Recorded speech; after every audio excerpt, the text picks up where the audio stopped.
भोपाल में तरुण भनोट ने की प्रेस कॉन्फ्रेंस। शिवराज सरकार पर तंज कसते हुए कहा, सरकार किसानों के नुकसान की भरपाई भी कर पाती तो अच्छा होता।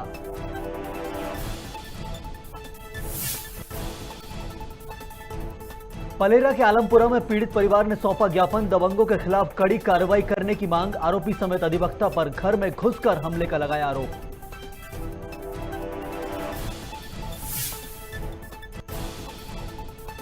सिंगरौली के जयंत कोयला खदान में हैवी ब्लास्टिंग से गिरा घर। 17 साल के युवक की दबने से हुई मौत। हैवी ब्लास्टिंग बंद करने को लेकर धरने पर बैठे पीड़ित परिवार।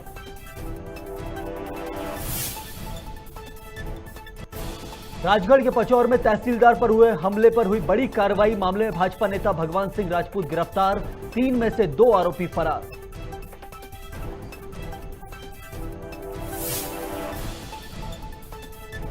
और भोपाल के बीजेपी कार्यालय में हुई बैठक। समर्पण निधि को लेकर बनी रणनीति। जिले को 4 करोड़ रुपए के धन संग्रह का लक्ष्य।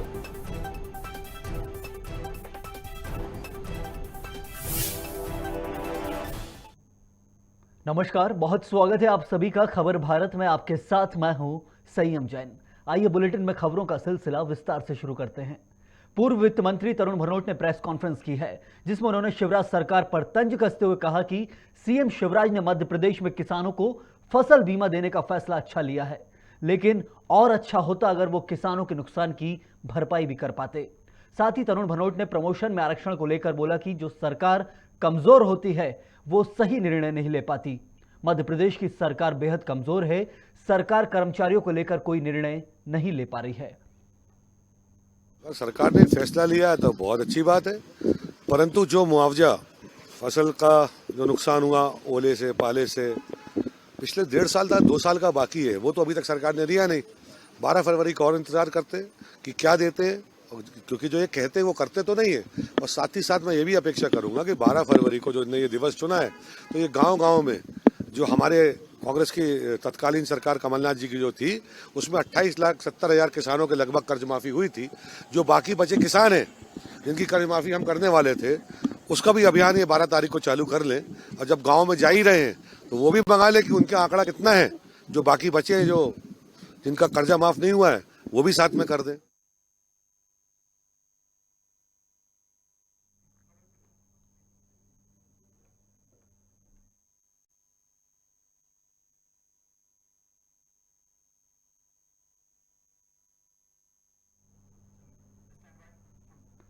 पलेरा के आलमपुरा में पीड़ित परिवार ने एसडीओपी को ज्ञापन सौंपा है, जिसमें दबंगों के खिलाफ कड़ी कार्रवाई करने की मांग की है।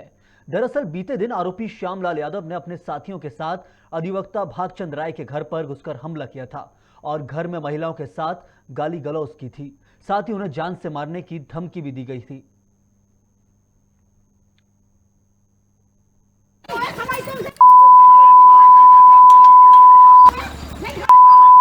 वीडियो बना दो।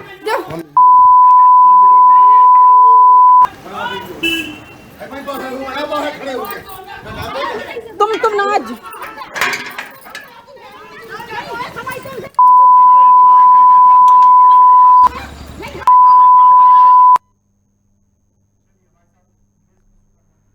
इसी खबर पर विस्तार से जानकारी के लिए हमारे साथ संवाददाता नीलेश विश्वकर्मा जुड़ चुके हैं।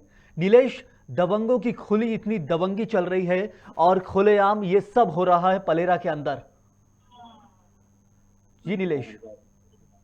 जी सर, मैं बताना चाहता हूं कि थाना अंतर्गत पलेरा की ग्राम पंचायत आलमपुरा में बीते दिनों दबंगों के द्वारा जी भागचंद राय के घर पर हमला किया गया, जिसका आवेदन थाने में दिया गया, लेकिन कोई भी कानूनी कार्रवाई नहीं की गई।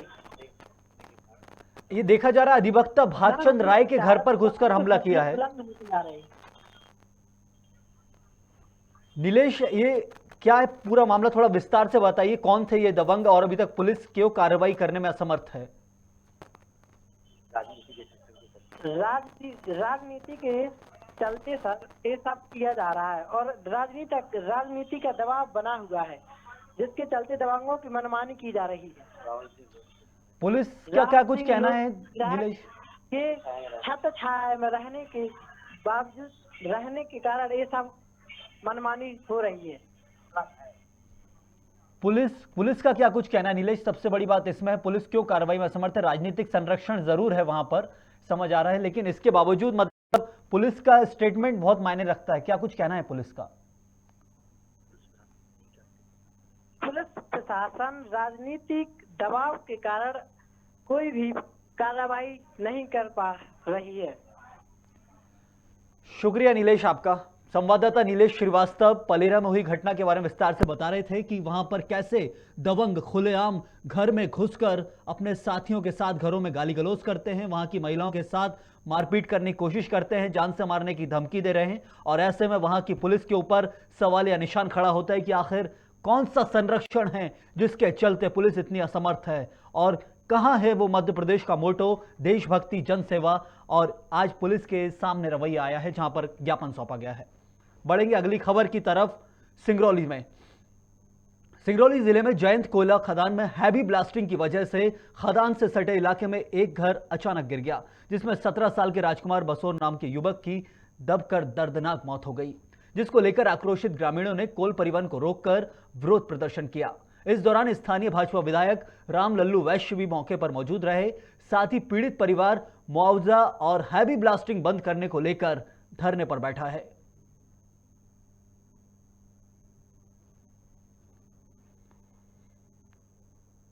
एक 1:30 बजे के बीच में ब्लास्टिंग हुई और उसके घर का मलबा गिरने से राजकुमार बसोर की मृत्यु हो गई और एक बकरी भी दबी, वो भी मर गई।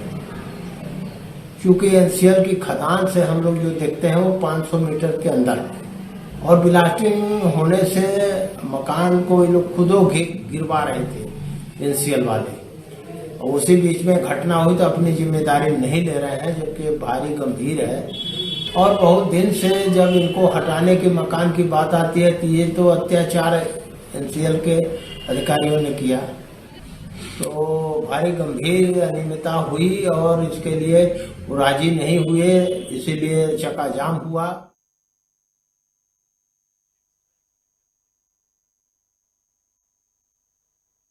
और खदान में हैवी ब्लास्टिंग की जाती है और उसके बगल में सटा हुआ एक घर था जो अचानक वहां पर गिर गया ब्लास्टिंग की वजह से। ऐसे कई मामले प्रदेश और देश के अंदर निकलकर सामने आते हैं जहां पर ब्लास्टिंग के कारण कई नुकसान देखने को मिलते हैं। वही ये पूरा का पूरा सिंगरौली जिले का मामला, जहां पर 17 साल के राजकुमार नाम के युवक की दर्दनाक मौत भी हो गई है।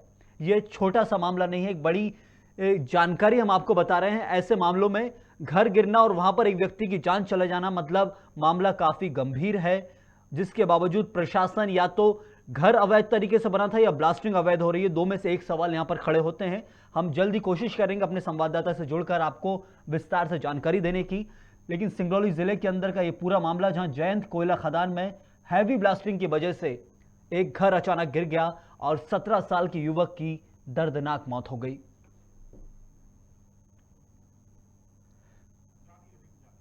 वहीं स्थानीय भाजपा विधायक राम लल्लू वैश्य भी मौके पर मौजूद हैं। साथ ही साथ पीड़ित परिवार अब मुआवजा और हैवी ब्लास्टिंग बंद करने को लेकर धरने पर बैठा है।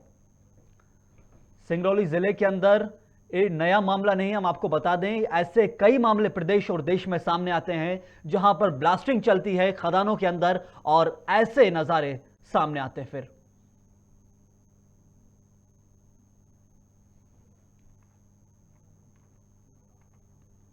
पीड़ित परिवार धरने पर बैठ चुका है हैवी ब्लास्टिंग को बंद करने को लेकर और मुआवजे की मांग को लेकर।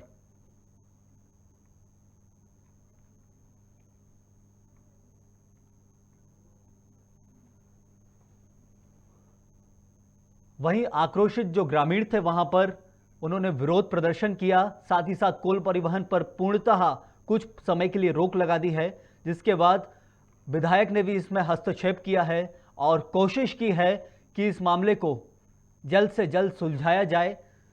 लेकिन ये एक गंभीर मामला जहां एक शख्स की दर्दनाक मौत हो गई। 17 साल का युवक राजकुमार बसोर, जो कि खदान से सटा हुआ घर था और वहां पर परिवार सहित रहते थे, लेकिन वहां एक युवक की मृत्यु हो जाना एक ब्लास्टिंग के चलते सवाल या निशान दोनों चीजों पर खड़े होते हैं। या ब्लास्टिंग अवैध है या क्योंकि ब्लास्टिंग वाली जगह पर घर होना यह स्वाभाविक चीज नहीं है। एक सवालिया निशान खड़ा होता है इन सब पे कि आखिर। और ज्यादा जानकारी के लिए हमारे साथ संवाददाता वंशमणि द्विवेदी जुड़ चुके हैं। वंशमणि, ये पूरा का पूरा मामला है, यहां पर सवाल खड़े होते हैं कि या घर अवैध तरीके से बना हुआ था या फिर ब्लास्टिंग की जो परमिशन है वहां पर प्रशासन निगरानी नहीं कर रहा है। जी वंशमणि। है इसमें ये 500 मीटर दूर खदान होना चाहिए, लेकिन यहाँ पे 1.5 से 2 खदान आ गई है जरूर। और जहाँ पे वो मकान बना हुआ उस घर का अभी तक मुआवजा नहीं वितरित किया गया एनसीएल के द्वारा। सवाल खड़ा होता है कि जो घर बनाया गया था क्योंकि युवक की जो रह रहे थे वहां पर उनकी मौत हो गई है, तो प्रशासन और पुलिस का सबसे पहले इसमें क्या कुछ कहना है? प्रशासन का कहना है कि यहाँ पे जो कंपनी काम कर रही है, वो भी कंपनी के जो काम कर रही है, प्राइवेट कंपनी काम कर रही है, बीपीआर कंपनी,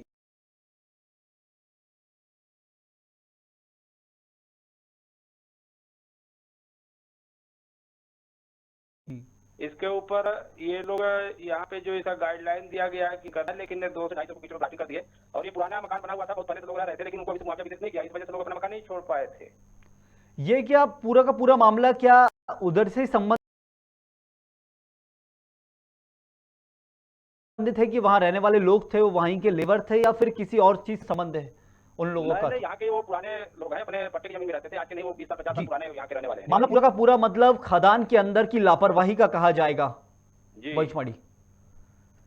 मतलब खदान के अंदर जो लापरवाही है, जो ब्लास्टिंग की एक लिमिट होती है उससे ज्यादा यहां ब्लास्टिंग की जा रही थी। प्रशासन की अनदेखी और प्रशासन के लापरवाह रवैये के ऊपर भी सवाल खड़े होते हैं वंशमणि सीधे तौर पर। जी, इसमें प्रशासन की भी कहीं न कहीं कमी है, क्योंकि यदि वो भी कंपनी काम कर रही है, एनसीएल काम करवा रही है, तो उस जगह के एरिया को खाली करवा के काम करवाना चाहिए। लेकिन यहाँ के प्रशासन की भी कमी है और जो कंपनी काम करे उसकी भी कहीं न कहीं इसमें बहुत बड़ी लापरवाही है। जरूर वंशमणि, एक बड़ी खबर है ये। प्रशासनिक लापरवाही के चलते एक प्राइवेट जगह पर अनदेखी में अंधेपन से हदें पार करके काम किया जा रहा है, जो किसी की मृत्यु का कारण बन गया। और सीधा उदाहरण ये खबर सिंगरौली जिले में जो हमारे दर्शक देख रहे हैं। बहुत शुक्रिया आपका वंशमणि द्विवेदी, हमारे संवाददाता सिंगरौली से सीधे बता रहे थे कैसे वहां पर जयंत कोयला खदान में हैवी ब्लास्टिंग की वजह से वहां पर एक शख्स की मौत हो गई, घर भरभरा कर गिर गया, लेकिन प्रशासन की अनदेखी है, इसमें लापरवाही है। ऐसे कई मामले आपको देखने में मिल जाएंगे जहां पर रसूख के दम पर यह ब्लास्टिंग लंबे समय तक चलती है, या कहा जाए कि अनदेखी में कुछ भी कर जाते हैं। खदानों से जुड़ा यह पूरा का पूरा मामला है जहां पर प्रशासन की लापरवाही सीधे तौर पर सामने आई है। बढ़ेंगे अगली खबर की तरफ। राजगढ़ जिले में, राजगढ़ जिले के पचौर में अतिक्रमण हटाने गए तहसीलदार पर हुए हमले में पुलिस ने बड़ी कार्रवाई करते हुए भाजपा नेता भगवान सिंह राजपूत को सारंगपुर से गिरफ्तार कर लिया है। वहीं उन्होंने कोर्ट में पेश किया, जहां 3 आरोपियों में से 2 आरोपी फरार हैं, जिसकी तलाश पुलिस कर रही है। बता दें कि अतिक्रमण हटाने गए तहसीलदार पर भाजपा नेता सहित 2 अन्य आरोपी पेट्रोल डालकर जलाने की कोशिश कर रहे थे। नगर पालिका ये अपने शासकीय अमले के साथ अतिक्रमण हटाने गए थे, दोपहर 4 बजे करीब की बात है। तभी भगवान सिंह राजपूत और उसके दोनों भाइयों ने एक राय होकर शासकीय कार्य में बाधा पहुंचाई, गंदी गंदी गालियाँ दी और जान से मारने की धमकी दी। और भगवान सिंह राजपूत ने एक बोतल पेट्रोल लाया था और तहसीलदार और अन्य शासकीय अमले पर इसने पेट्रोल छिड़क दिया था, जो सीएमओ की रिपोर्ट पर अपराध पंजीबद्ध किया गया था। बाद में इसमें धारा 326 भी और 307 आईपीसी का इजाफा किया गया। आज मुख्य द्वारा सूचना मिली थी कि भगवान सिंह राजपूत सारंगपुर न्यायालय में सरेंडर करने वाला है, जो सूचना पर धर्मेंद्र शर्मा और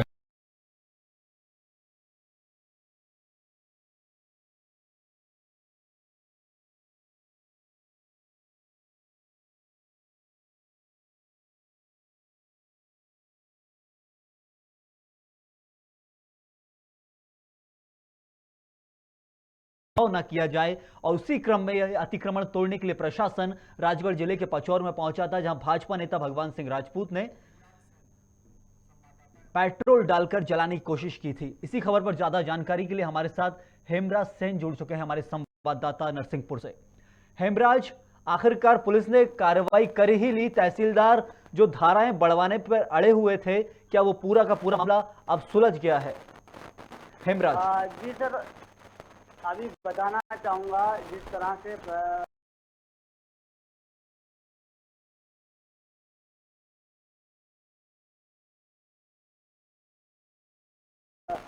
जो भाजपा के दबंग नेता द्वारा जिस तरह से प्रशासनिक अमले पर हमला किया था, तो सारे अधिकारी और राजस्व के घर के ऊपर जिस तरह से माननीय कलेक्टर महोदय को ज्ञापन दिया था कल जाकर, और धाराएं बढ़ाने और शीघ्र त्वरित कार्रवाई करवाने के लिए, तो मामला सुर्खियों में, मीडिया की सुर्खियों में होने के कारण पुलिस ने त्वरित कार्रवाई करते हुए दबंग भाजपा नेता भगवान सिंह राजपूत को सहारनपुर से मुखबिर की सूचना पर सहारनपुर से हिरासत में लेकर लिया है और अभी न्यायालय में पेश कर दिया गया है। ये मामला बिल्कुल ऐसा था हेमराज की, एक तरफ जो शासन के कर्मचारी थे वो, और ऊपर से शासन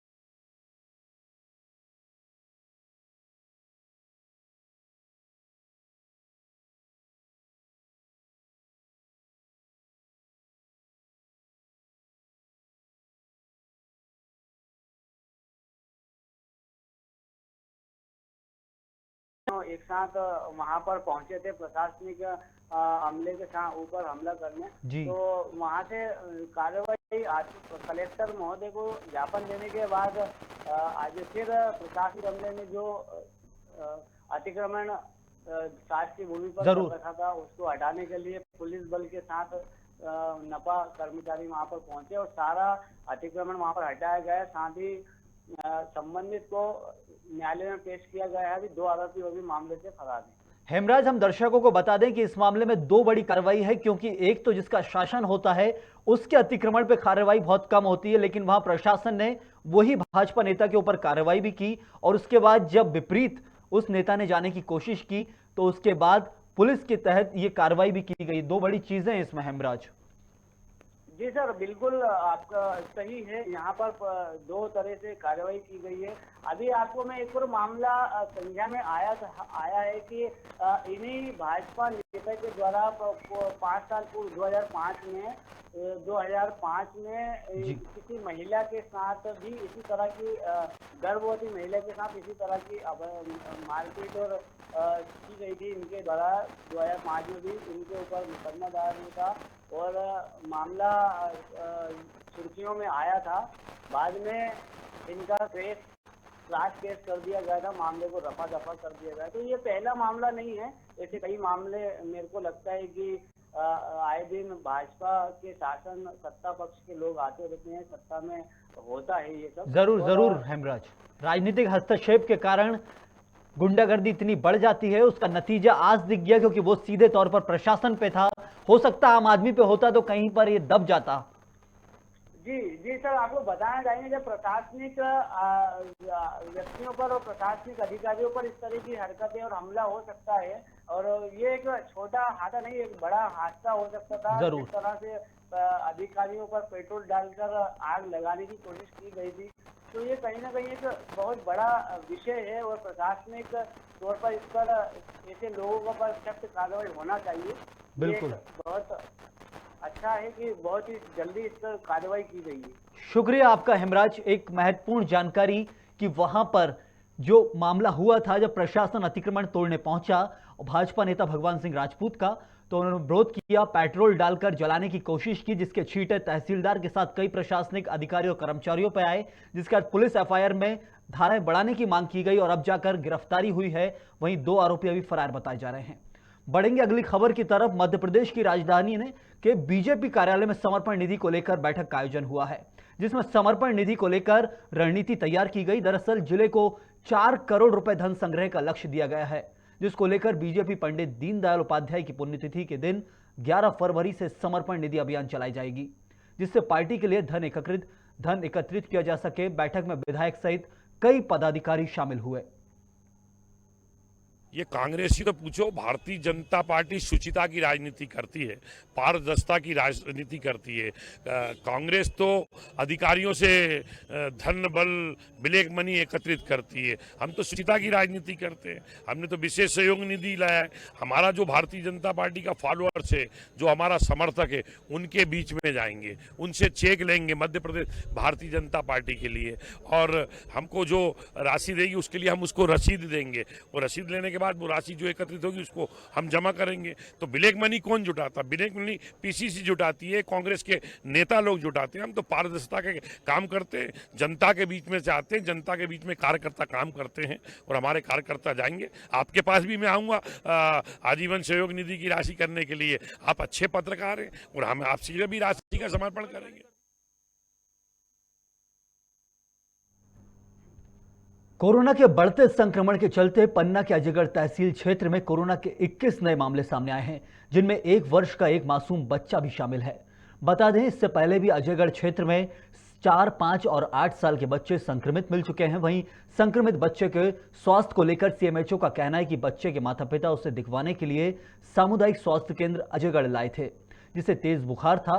बच्चे का टेस्ट करने पर उसकी रिपोर्ट पॉजिटिव आई। हालांकि बच्चा ठीक है और उसकी सतत देखरेख की जा रही है।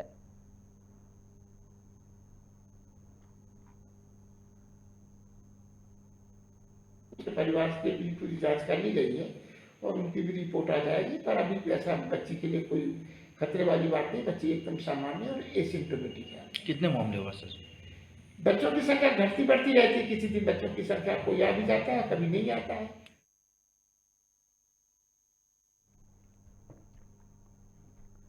शिवपुरी के स्थानीय पोलो ग्राउंड में पुलवामा के शहीदों को याद करते हुए एक नाइट क्रिकेट टूर्नामेंट का आयोजन किया गया है। बता दें, यह आयोजन पिछले 4 वर्षों से किया जा रहा है। टूर्नामेंट आयोजक सागर यादव ने बताया कि मैच की शुरुआत पुलिस और सीआरपीएफ के बीच हुई, जिसमें सीआरपीएफ टीम ने अंतिम ओवर में जीत हासिल की है। स्मृति में यहाँ 5वें साल कर रहे हैं। मैं आयोजक सभी को बहुत धन्यवाद और बधाई देना चाहता हूँ।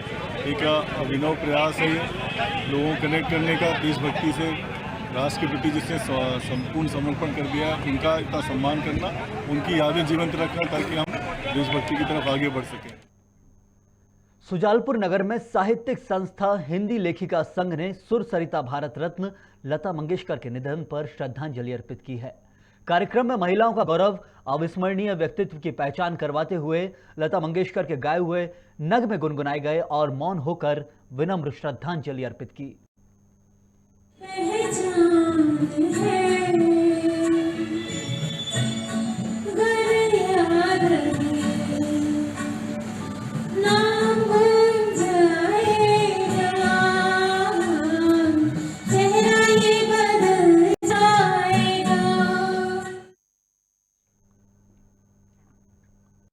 अशोकनगर थाना क्षेत्र में एक मामला सामने आया है, जहां एक गुमशुदा युवक का शव मिलने से हड़कंप मच गया। दरअसल युवक खाद लेने को कहकर घर से निकला था, जिसका घर न लौटने पर युवक के परिजनों ने गुमशुदगी की रिपोर्ट भी दर्ज करवाई। मृतक युवक का नाम महेंद्र सिंह यादव, जिसका शव सलमाई गांव में मिला है। शव मिलने के बाद से पुलिस मामले की जांच में जुट गई है। क्या नाम था? महेंद्र सिंह यादव, माल से ये खाते में आया। ये 2 तारीख को यहाँ से एक मोटरसाइकिल से गए, सिरसी उतरे, सिरसी से एक दूसरी मोटरसाइकिल बैठ गए, उसको सलमाई उतरे, सलमाई से पैदल गए गाँव के लिए। और उसने चाचा जी का लड़का फ़ोन लगाया कि मैं सलमाई आ गया। फिर उस थोड़ी बार फिर फ़ोन लगाया कि मैं एक सलमाई जाएंगे मऊआ पीड़ा है कि घूमा गया। फिर उसने फ़ोन नहीं उठाया, दोबारा लगाया, 5 मिनट पे फ़ोन फिर लगाया उसने। इसमें 2 तारीख से फिर लगा। आपका किसी पर कोई आरोप है? आपका कोई आरोप क्या लग रहा है? हमारा आरोप है कि उसका मर गया। निशान मिले हैं? निशान शरीर पर निशान वगैरह? थैला कहीं मिला है उसका और वो बॉडी कहीं मिली हुई।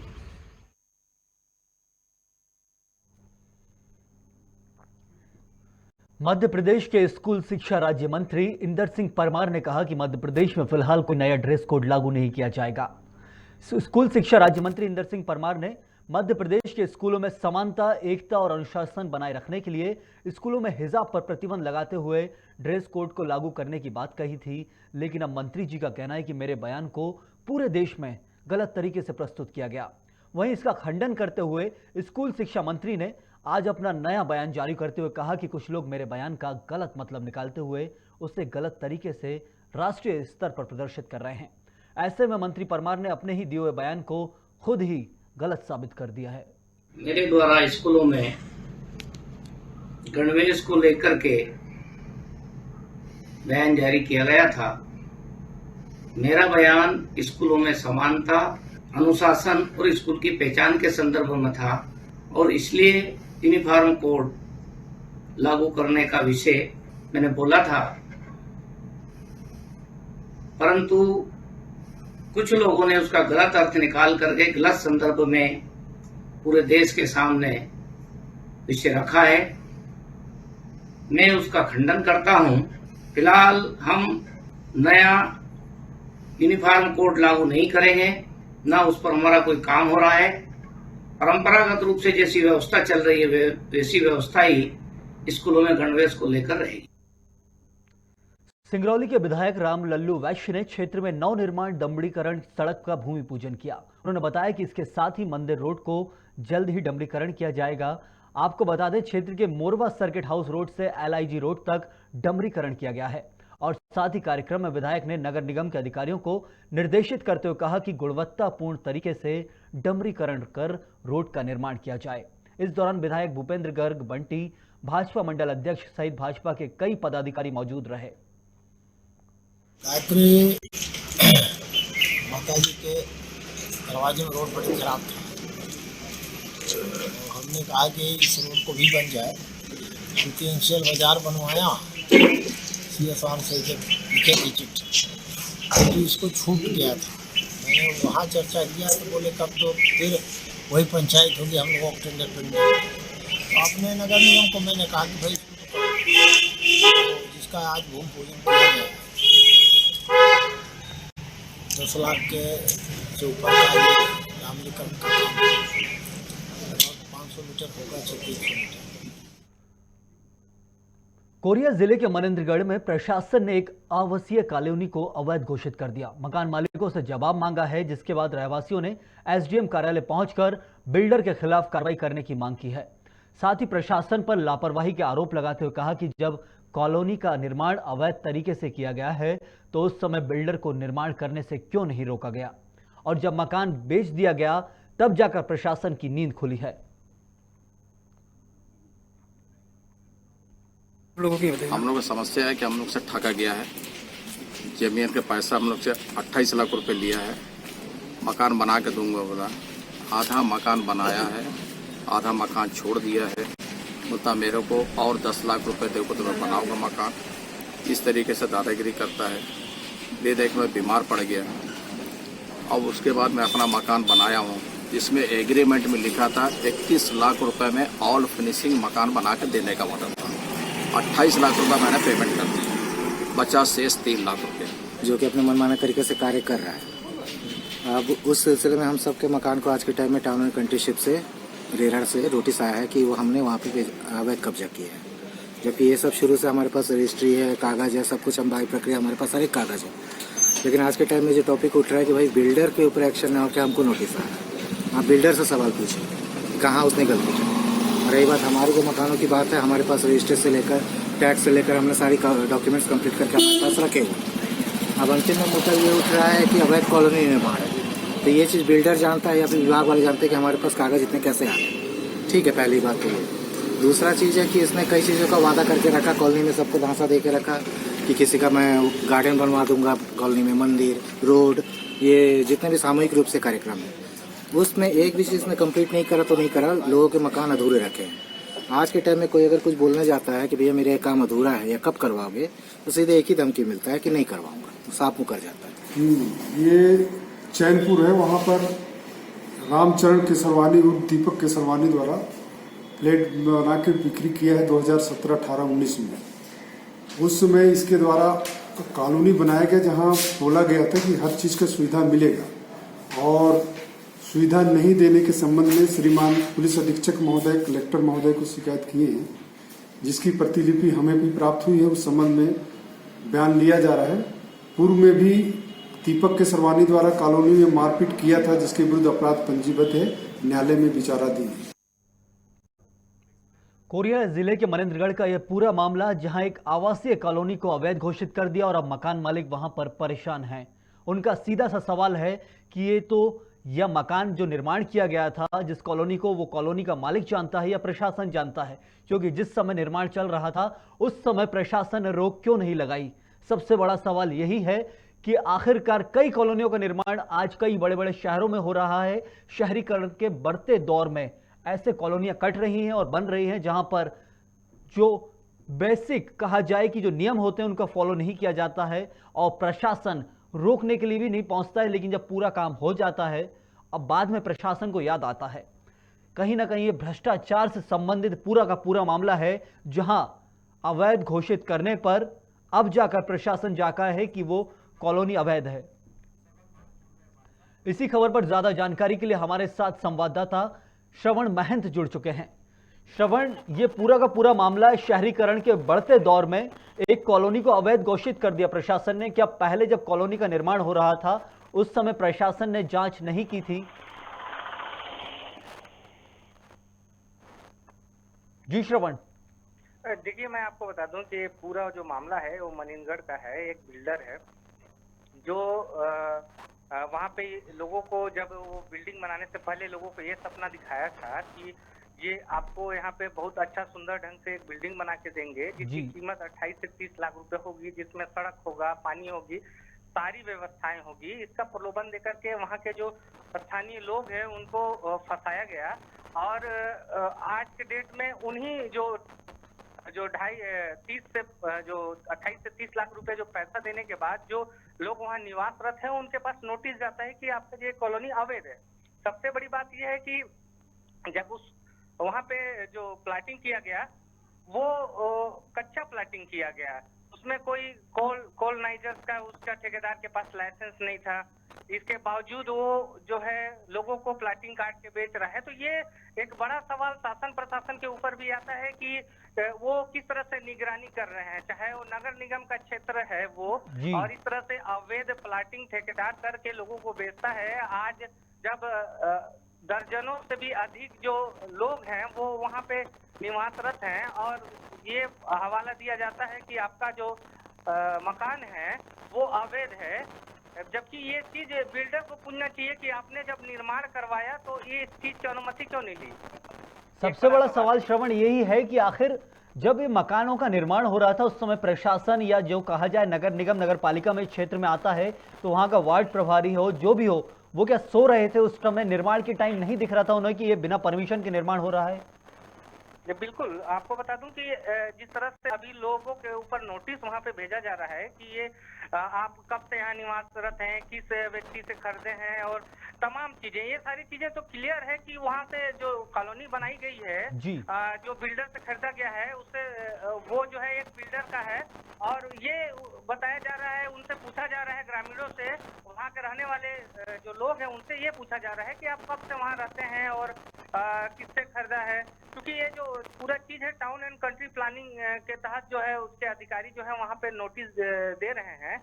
इसमें सबसे एक बड़ा सवाल ये आता है कि अगर वो उस बिल्डर को अगर जाके पूछते कि आपने बेचा है तो किस आधार पे बेचा है, वहाँ के लोग जो रहते हैं उसको बेचने का आपके पास क्या परमिशन है प्लाट बेचने का, क्योंकि अगर वो उस बिल्डर के पास अगर लाइसेंस अगर नहीं है कंट्री डेवलपमेंट प्लानिंग का, तो आखिर में वो प्लाटिंग करके बेचा कैसे? तो इस चीज का वो वहाँ पे रहने वाले लोग, क्योंकि वो जो ठेकेदार बिल्डर है वो बिल्डर वैसे भी वो जो रहने वाले लोगों को धोखाधड़ी किया है 28 से 30 लाख रुपए में। वो जो भूमि है उसमें ये बताया गया कि उसमें बिल्डिंग बना देंगे, पूरा रोड सारे चीजें सब सुख सुविधा चीज बना देंगे, इसके बावजूद उनके जो मकान है वो अधूरे हैं। श्रवण, सवाल ये भी उठता है कि जिस दौर में ये कंस्ट्रक्शन हो रहा था उस समय नींव डल रही थी, उस समय के जो सीएमओ या फिर म्युनिसिपल कमिश्नर होंगे उन्होंने जांच करने की कोशिश नहीं की क्या, या फिर ये भ्रष्टाचार की भेंट ही चढ़ गया पूरा का पूरा मामला उस दौर में? बिल्कुल भ्रष्टाचार के भेंट चढ़ गया है, क्योंकि आज जो है वहाँ के रहने वाले लोग यही कह रहे हैं कि उस समय जो प्रशासन था वो आंख मूंद के सो रहा था क्या। वहाँ एसडीएम है, तमाम जो अधिकारी हैं, उस समय इतनी बड़ी कॉलोनी अगर बिल्डर बना रहा है तो किस तरह से बना रहा है, क्या उस समय वो पता नहीं किए क्या कि उनके पास लाइसेंस है या ये तमाम जो भूमि है वो अवैध है। लेकिन आज जब बन जाता है, वहाँ लोग रहने लगते हैं, तब कहीं जाकर के प्रशासन जागता है और ये सवाल करता है कि आपने किस व्यक्ति से जमीन खरीदा और उसका जो है दस्तावेज दिखाइए। तो ये कहीं ना कहीं शासन प्रशासन की ये नाकामी है और जिसका खामियाजा वहाँ के रहने वाले लोग को भुगतना पड़ रहा है। और यही वजह है कि आज जो लोग हैं वहाँ के लोग परेशान हैं और ये उनको अब ये लगने लगा है कि जब हम 28 से 30 लाख रुपया कहीं हमारा डूब न जाए। एक विकट समस्या यही है श्रवण की, जहां पर एक जमीन का टुकड़ा है किसी के पास, उसने बिल्डिंग खड़ी कर दी, कुछ बेच दिए फ्लैट्स, कुछ जमीन प्लाट काट दिया, उसके बाद प्रशासन वहां पर बिल्डिंग छप गई है, बन गई है, लोग रहने लगे हैं। अब जाके प्रशासन को याद आया कि भ्रष्टाचार का पैसा पूरा पहुंच नहीं रहा था। सवाल तो यही खड़ा होता है सबसे पहले। बिल्कुल बिल्कुल। जब हमने वहाँ के स्थानीय लोगों से बात की तो कई ऐसे लोग थे जो लोग अपना सपना संजोए थे कि हमारा एक मकान होगा और कई वर्षों से इसके लिए वो बचत कर रहे थे घर बनाने के लिए। और आज जब उनका ये सपना पूरा होने वाला था तो उनका सपना कहीं, ये जो खुशी है वो कहीं खत्म ना हो जाए। आज उनको भी ये डर सता रहा है, क्योंकि जितनी भी लापरवाही हुई है, मैं तो कहता हूँ प्रशासन और वहाँ के जो जिम्मेदार जो अधिकारी हैं, जो इस टाउन एंड कंट्री शिफ्ट के तहत जो आज नोटिस भेज रहे हैं, उनको ये चीज पहले कर लेना चाहिए बिल्कुल था। और आज जब आधा बिल्डिंग बनने के बाद ये सारी चीजें आ रही है तो कहीं ना कहीं इनकी मिलीभगत, या हो सकता है आपने ठीक कहा कि इनकी कुछ कमी हो गया है जिसकी वजह से आज नोटिस जरूर पूरा करना चाह रहे हैं। अब यहाँ पर सवाल भी ये उठता है कि एसडीएम कार्यालय पहुंचकर बिल्डर के खिलाफ कार्रवाई की मांग कर रहे हैं, लेकिन जो सीएमओ या म्युनिसिपल कमिश्नर उस वक्त वहां के दौर में थे, वो उनका ट्रांसफर हो गया होगा, अब तक इतनी देर नहीं रुकते हैं, उनके खिलाफ कार्रवाई कैसे होगी? वो गैर जिम्मेदार तो ट्रांसफर होकर निकल गए आगे। यही सवाल है, यही सवाल एक बड़ा सवाल है, क्योंकि जिस तरह से नोटिस भेजा गया और तमाम जो वहाँ के लोग रहने वाले थे वो एसडीएम कार्यालय पहुंचे थे और उसका जवाब देने के लिए वहाँ पहुंचे थे, लेकिन वहाँ पे जो है उस डेट में नहीं मिल पाया। एसडीएम साहब उपलब्ध नहीं थे, क्योंकि लोग नेक्स्ट जो डेट है उसका भी इंतजार करें कि हम जाएं और जवाब देंगे कि हम कहाँ से खरीदे हैं। ये सब तमाम जो जानकारी उनको पूछा गया है नोटिस के माध्यम से। लेकिन एक बड़ा ये भी सवाल है कि जितने भी तमाम उस समय के अधिकारी थे, जो लोग वो टाउन एंड कंट्री शिफ्ट उस बिल्डर को प्लाटिंग करने के लिए वैध माने थे, वो कहीं ना कहीं उनका तबादला हो चुका है और आज जो नए अधिकारी हैं इस तरह से नोटिस दे रहे हैं, तो इससे तमाम जो वहाँ के लोग हैं, वो रहने वाले लोग हैं, उनको ये परेशानी का सामना उठाना पड़ रहा है। जरूर श्रवण, एक गंभीर मामला है ये, किसी के सर की छत छिन जाएगी एक बार में। ऐसे प्रशासनिक नियमों से और भ्रष्टाचार की भेंट चढ़ने से आम आदमी को ही तकलीफ होती है और वो लोग गुजर जाते हैं यहाँ से प्रशासनिक अधिकारी। शुक्रिया आपका श्रवण महंत।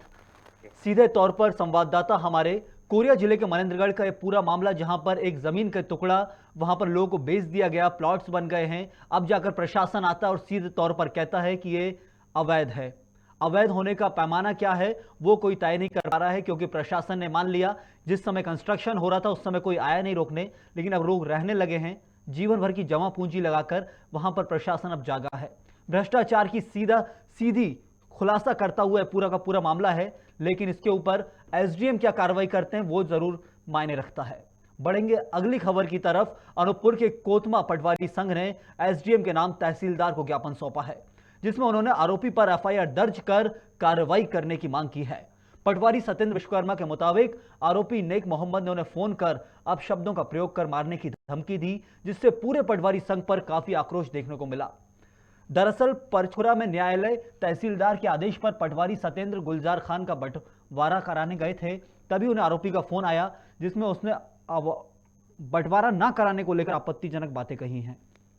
हेलो हेलो हेलो यार, जब मैं तुमको मना कर दिया कि नहीं करना है तो तुम बस सबको फोन लगा के क्यों परेशान करते हो? तुम कौन हो ये बताओ? मना करने वाले कौन हो? नहीं मैं हूँ। सुनो, ज्यादा तुम दिमाग मत करना खराब, नहीं तो समझ गया ना। जब तुमको मना कर दिया तो तुम विवाद आपस में मत कराओ। तुम ऐसे नहीं मानोगे, सुधरोगे। जब मैंने मना कर दिया क्यों कर रहे हो? तो क्यों तुम तमाशा बनवाए हो, पारिवारिक लड़ाई करवा रहे हो? मेरे को नहीं, तुम क्यों कर रहे हो? जब मैंने मना कर दिया। अरे तुम नहीं करना है। इस बुलेटिन में फिलहाल इतना ही। खबरों का सिलसिला खबर भारत में लगातार जारी है। आप देखते रहिए खबर भारत।